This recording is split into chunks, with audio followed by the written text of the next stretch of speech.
नमस्कार। आज की ऑनलाइन कक्षा में प्यारे बच्चों आपका स्वागत है।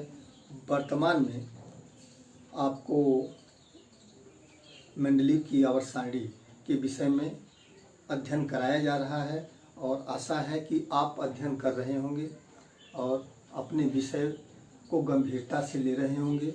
ऑनलाइन कक्षाओं को गंभीरता से लीजिए। एक और सूचना आपको देनी है कि हाई स्कूल और इंटर 9, 10, 11, 12 सभी कक्षाओं में प्रवेश की तिथियां बोर्ड द्वारा बढ़ा दी गई हैं। तो जो बच्चे छूटे हों, जो बच्चे अभी अपनी फीस नहीं जमा कर पाए हों, वे फीस किसी भी माध्यम से सामाजिक दूरी का पालन करते हुए आकर के कार्यालय में जमा कर दें।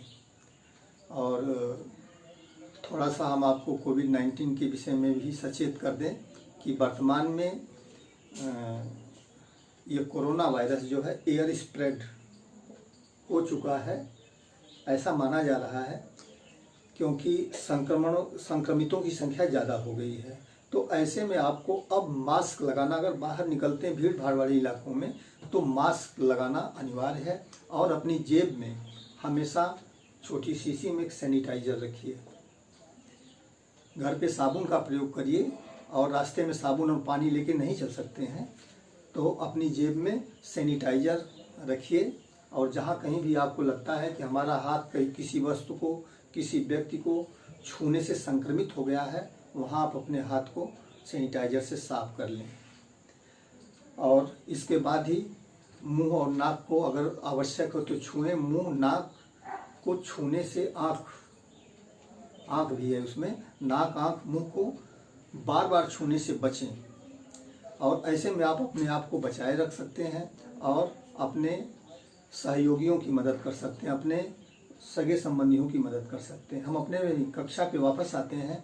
पिछली कक्षा में आपको मेंडलीव की आवर्त सारणी का महत्व बताया गया था।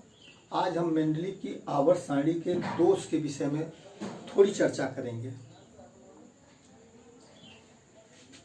मेंडलीव की आवर्त सारणी में का पहला दोष है हाइड्रोजन का स्थान। ठीक है, हाइड्रोजन को मेंडलीव के पहले समूह में रखा गया है, मेंडलीव की आवर्त सारणी के पहले समूह में रखा गया है। लेकिन हाइड्रोजन के गुण 7वें समूह के तत्वों के गुणों से भी मिलते हैं, समझे। और उसके पीछे तर्क क्या है? जैसे हाइड्रोजन की कक्षा में 1 इलेक्ट्रॉन होता है और वह 1 इलेक्ट्रॉन लेकर के अपनी बाहरी अस्थायी इलेक्ट्रॉनिक संरचना प्राप्त कर लेता है। 2 इलेक्ट्रॉन हो जाने पे वो अस्थायी इलेक्ट्रॉनिक संरचना प्राप्त कर लेता है। यही गुण जो है 7वें समूह में, जिसमें फ्लोरीन है, क्लोरीन है, ब्रोमीन है, आयोडीन, 7वें समूह के तत्वों में भी, तत्वों की बाहरी कक्षा में भी 7 इलेक्ट्रॉन होते हैं और उन्हें भी अस्थायित्व प्राप्त करने के लिए 1 ही इलेक्ट्रॉन की आवश्यकता होती है। तो हाइड्रोजन को पहले समूह में भी रखा जाना चाहिए और 7वें समूह में भी रखा जाना चाहिए, क्योंकि इसके गुण जो है पहले और 7वें समूह दोनों से मिलते हैं। समझ में आ रहा होगा। तो हाइड्रोजन को उचित स्थान नहीं दिया गया है। मेंडलीव की आवर्त सारणी का ये दोष है, पहला दोष है।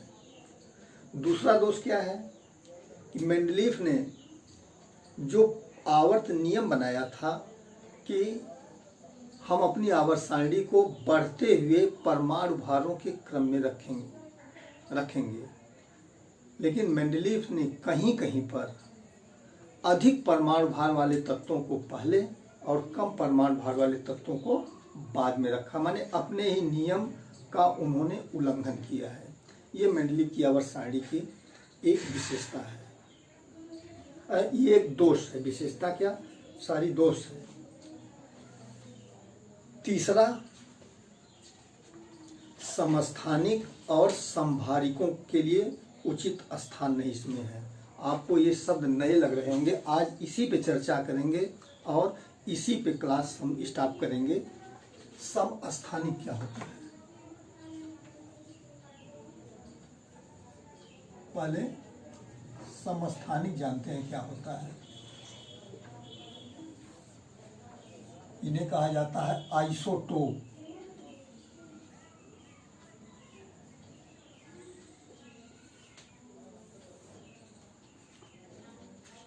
समस्थानिक की विशेषता होती है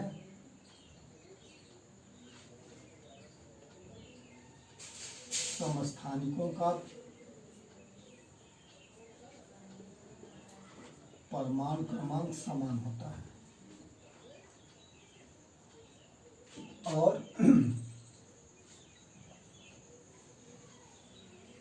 परमाणु भार भिन्न होता है। ऐसा तत्व जिसके परमाणु क्रमांक समान हो परंतु परमाणु भार भिन्न भिन्न हो उन्हें हम समस्थानिक कहते हैं। अब परमाणु क्रमांक क्या होता है और परमाणु भार भी शायद आप जानते होंगे, नहीं जानते हैं तो जान लीजिए। परमाणु भार जो होता है,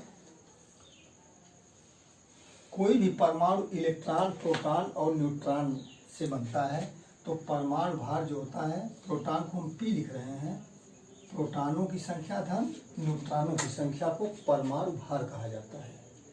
ठीक है। और परमाणु क्रमांक केवल प्रोटॉनों की संख्या को हम परमाणु क्रमांक कहते हैं। ठीक है। तो ऐसे तत्व जिनके परमाणु क्रमांक समान हो परंतु परमाणु भार भिन्न भिन्न हो उन्हें हम समस्थानिक कहते हैं। जैसे हाइड्रोजन के 3 समस्थानिक होते हैं, 1H1, 1H2, 1H3। ये 1 जो है ये परमाणु क्रमांक है और ये ऊपर वाला जो है ये परमाणु भार है। तो इसका परमाणु भार 1 होगा, इसका 2 होगा और इसका परमाणु भार 3 होगा। और परमाणु क्रमांक तीनों के एक ही है। देखिए इसमें परमाणु क्रमांक समान है लेकिन परमाणु भार जो है भिन्न भिन्न है। इसको प्रोटियम कहा जाता है, इसको ड्यूटीरियम कहा जाता है। Protium, deuterium, tritium. प्रोटियम का परमाणु भार 1, ड्यूटीरियम का परमाणु भार 2 और ट्राइटियम का परमाणु भार 3। लेकिन तीनों के, प्रोटियम, ड्यूटीरियम और ट्राइटियम, तीनों के परमाणु क्रमांक जो है वो एक ही होते हैं। ठीक है, समान है। तो तत्वों, ऐसे तत्व जिनके परमाणु क्रमांक समान हो और परमाणु भार भिन्न हो उन्हें हम क्या कहते हैं? समस्थानिक कहते हैं। और अगली कक्षा में हम समभारी के विषय में चर्चा करेंगे। तब तक के लिए धन्यवाद।